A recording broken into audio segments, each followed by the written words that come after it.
Hello and welcome to Your Tech. Today's video is going to be on the subject of, is PC gaming worth it? Disclaimer, I am slightly biased in this subject as I am a PC gamer. However, to give you some understanding, I was a console gamer for years and years and years. Started off with a Sega Mega Drive, and we had consoles as kids, me and my brother, for years. We had the Sega Mega Drive, the Sony PlayStation 1, the N64, the Super Nintendo, Game Boys, PS2s, Xbox 360s. I haven't always been a PC gamer. I have, however, always been interested in computers and technology. I was always the family member that would be asked for advice and to fix things. And it's always been quite a big passion of mine. For a long time we had a family desktop computer that we used for homework and things like that, and research purposes. I had a laptop when I got a little bit older. I made the move and moved to PC gaming. Was it worth it? That's what we're going to discuss now. So at the minute as gamers, there's quite a lot of choice, but the two main competitors of AAA titles with a good performance is the Xbox and the PS5. I know you've got the option of the Switch. I see that more as a fun and novelty console, with it being a handheld that can also be plugged into a TV. So I'm not going to include that too much in this review. Out of the Xbox Series X and the PS5, if I had to choose a console right now, I think I would choose the PS5. It seems to be a lot more polished, especially operating system wise, than the Xbox. Whenever I've used the Xbox Series X, I've always found the operating system and the splash screens and everything very confusing. It's not as intuitive as the PS5 is. And from what I've seen with benchmark results, the PS5 does seem to have better performance. To start off with, I'm going to go through the pros of the consoles.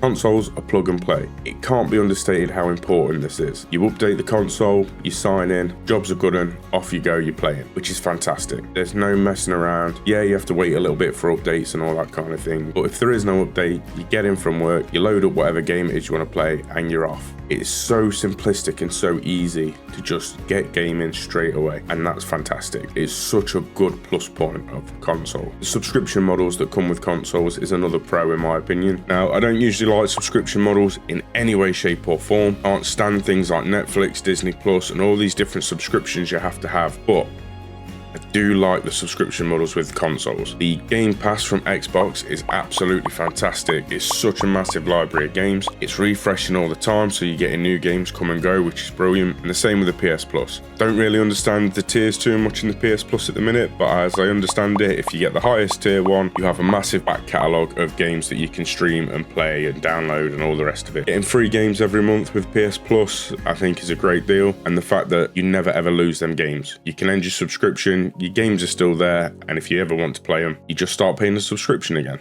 And a plus point to that is that PC players still get to use the Xbox Game Pass, which is brilliant. The next pro is upkeep. Consoles have very little upkeep at all. I know people that have had consoles for years and years and years, and they've never done a thing to them. They've never cleaned them, never blew the fans out, never got their handy Your Tech technician to come and replace the thermal paste on them, nothing. And they still work fine. Yeah, they get a little bit loud,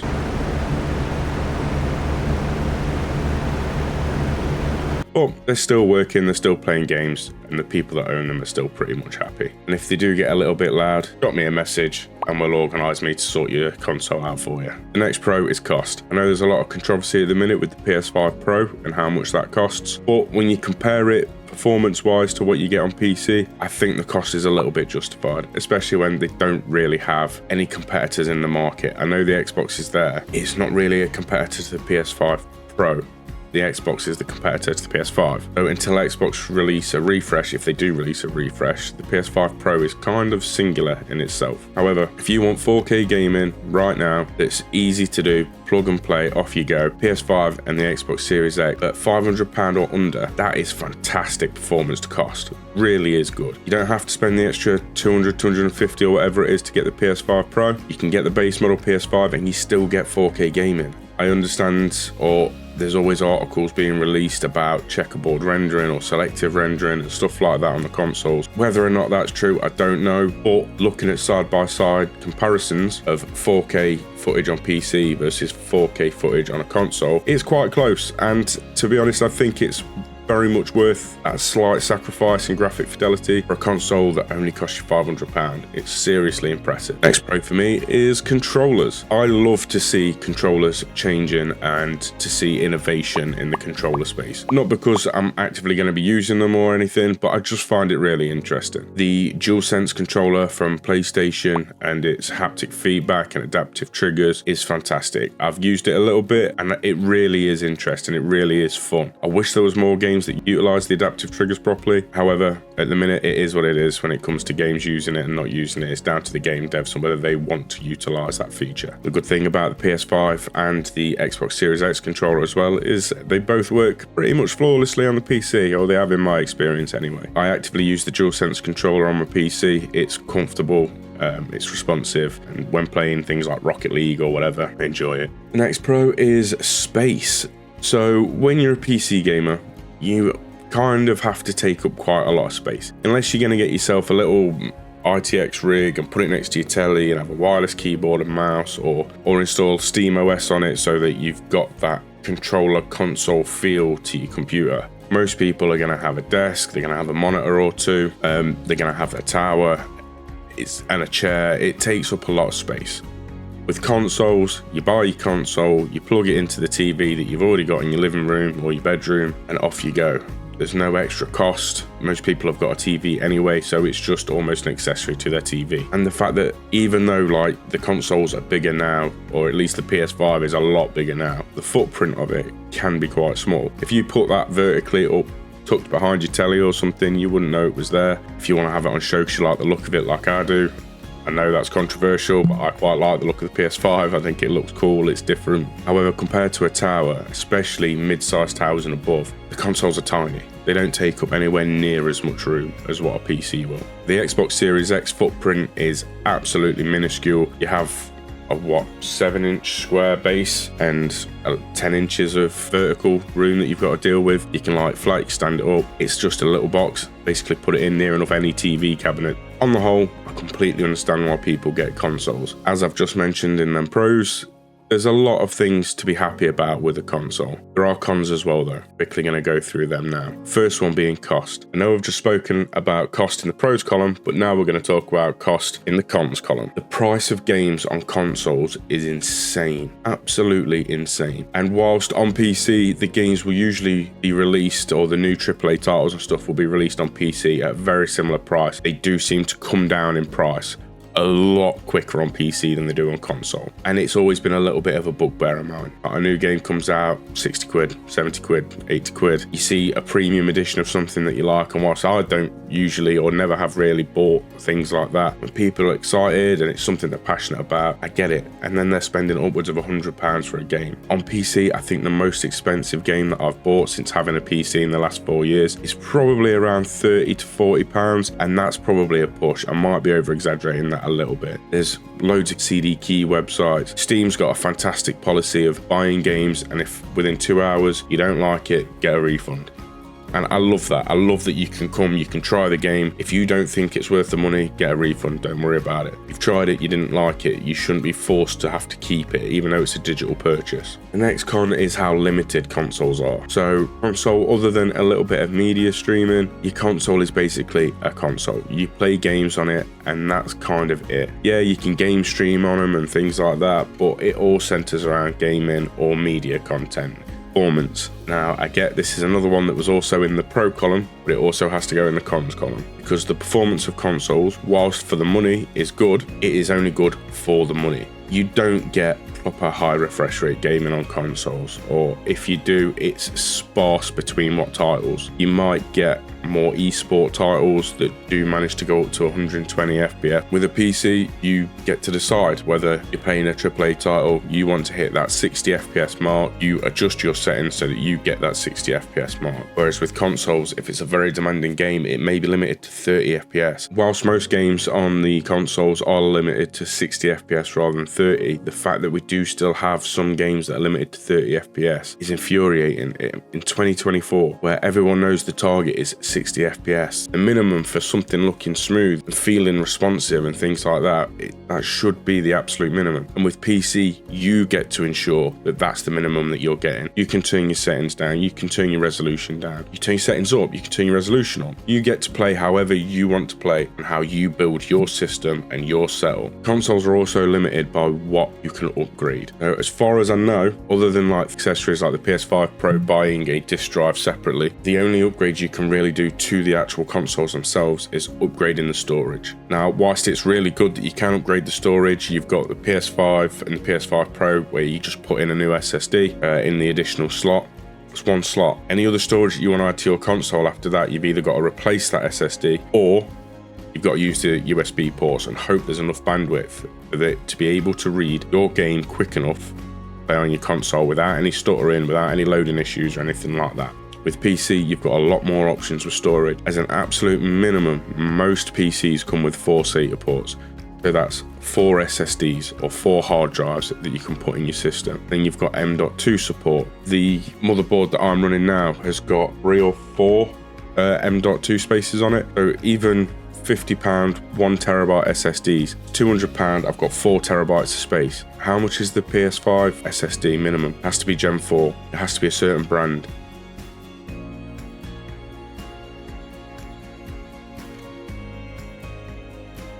You've got a list of available SSDs that you can use. From what I can tell, they're quite expensive. The Xbox Series X, I believe their storage expansion card is upwards of £200. Like, that's insane. I can buy off Amazon right now an SSD for 40-50 quid. SATA or M.2, plug it straight into my PC. Jobs are good. Don't have to install anything, don't have to wait. It shows up in Device Manager. You make a volume on it, job's done. I've got an extra terabyte of space. Next con is the game library.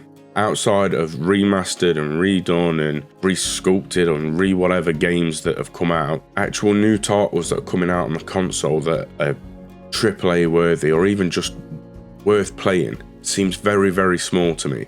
And that's probably the biggest bonus to PC gaming. The PC game library is so massive, and on the whole, it is not expensive. There are indie games out there you can pick up for a couple of quid and you'll have hours and hours and hours of fun on them. Don't feel like consoles have that. Next con is options. As a console gamer, your only real option for new consoles is the Xbox, the PS5. Yeah, you've got different SKUs with them, but on the whole, they do the same thing. With PC gaming, your options are limitless.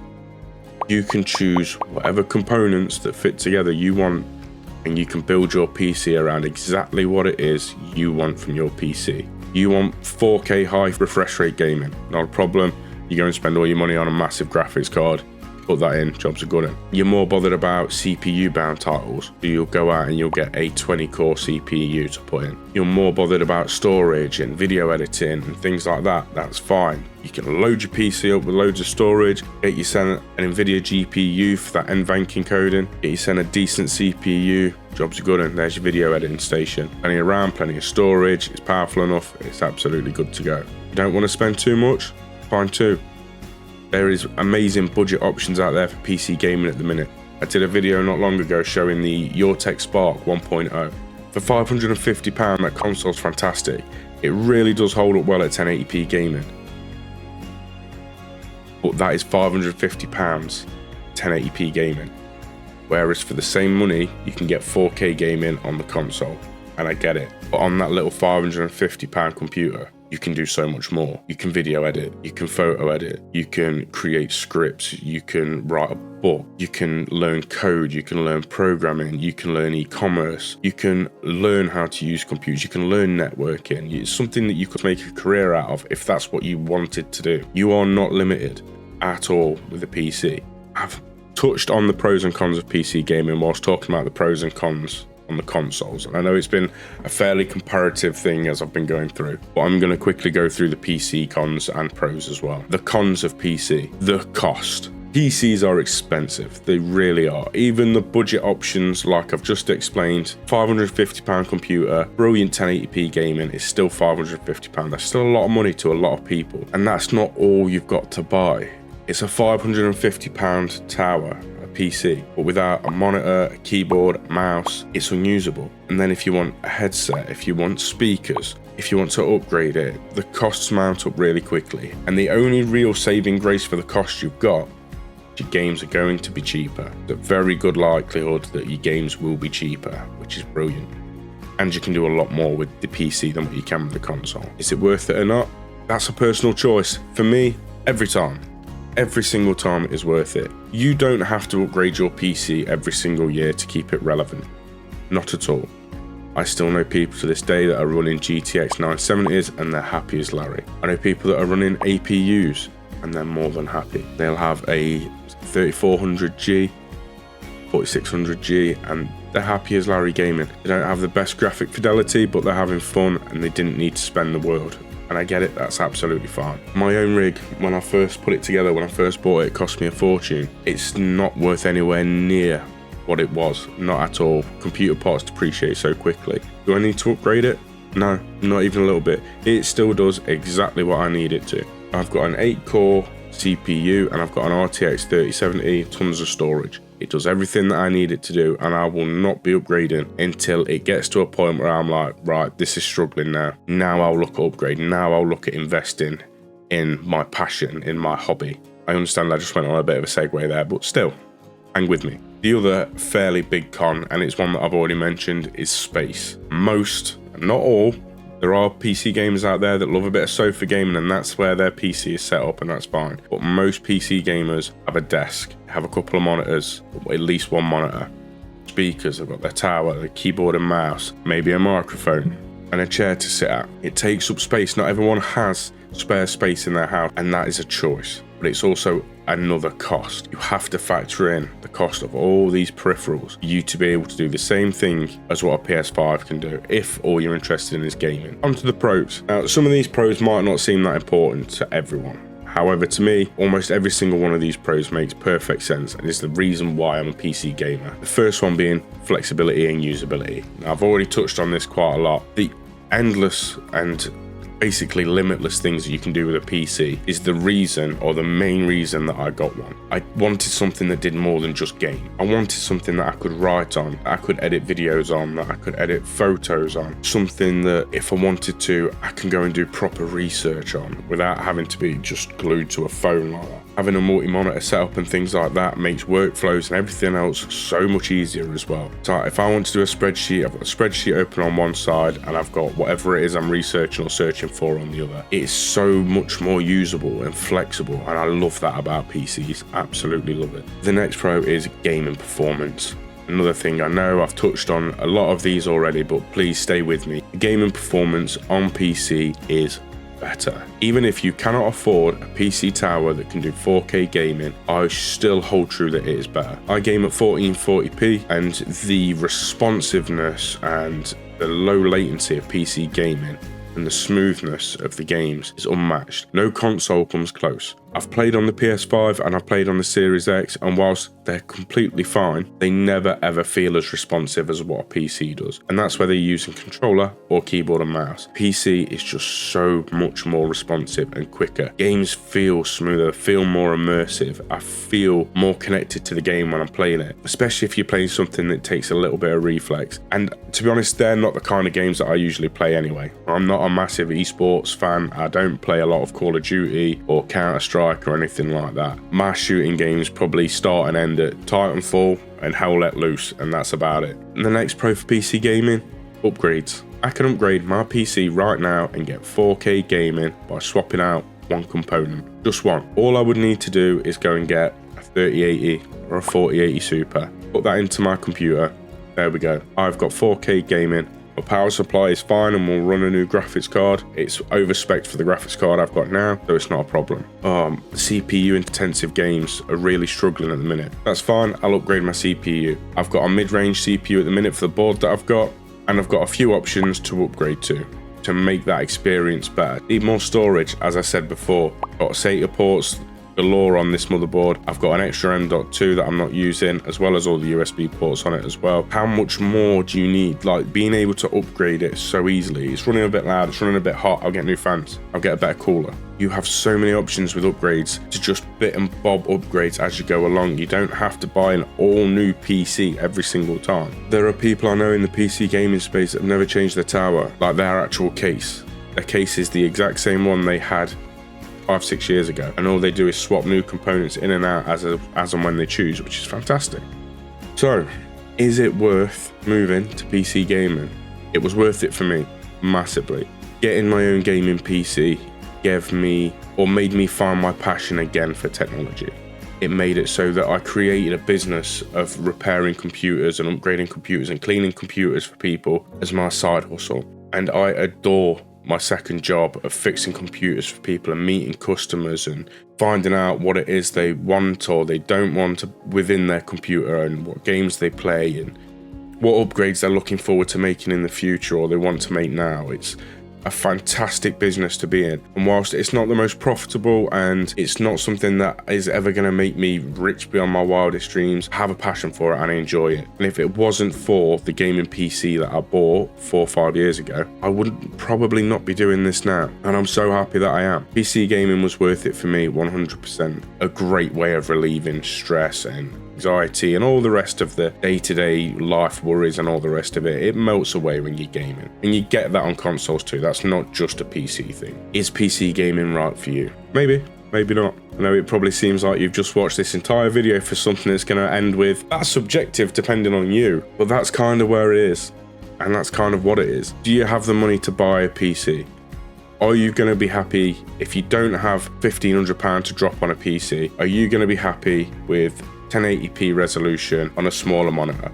If you're going to be happy with high refresh rate gaming, if that's something that you really want to have a go at, more enjoyable when you're playing games, and yeah, maybe PC gaming is for you. Are you looking at learning something different whilst PC gaming? Like, PC gaming might be a hobby you want to take up, you want to learn something on the side, yeah, do it. If you're not able to utilize your living room TV, or you don't have a TV in your bedroom or something like that, but you do have the space to put a desk and a little PC, and you can just start off maybe even with integrated graphics, play a bit of Grand Theft Auto 5 or something on integrated graphics, a bit of Rocket League, see how you get on, and if you enjoy it, then you can upgrade, then you can get a graphics card to plug into it. PC gaming, and whether or not it's right for you, is completely subjective, but hopefully I've given you enough information in this video that you get to make that decision, that you can look at it from a more informed point of view. And hey, if you decide that PC gaming is for you and you want to build one, drop me a message.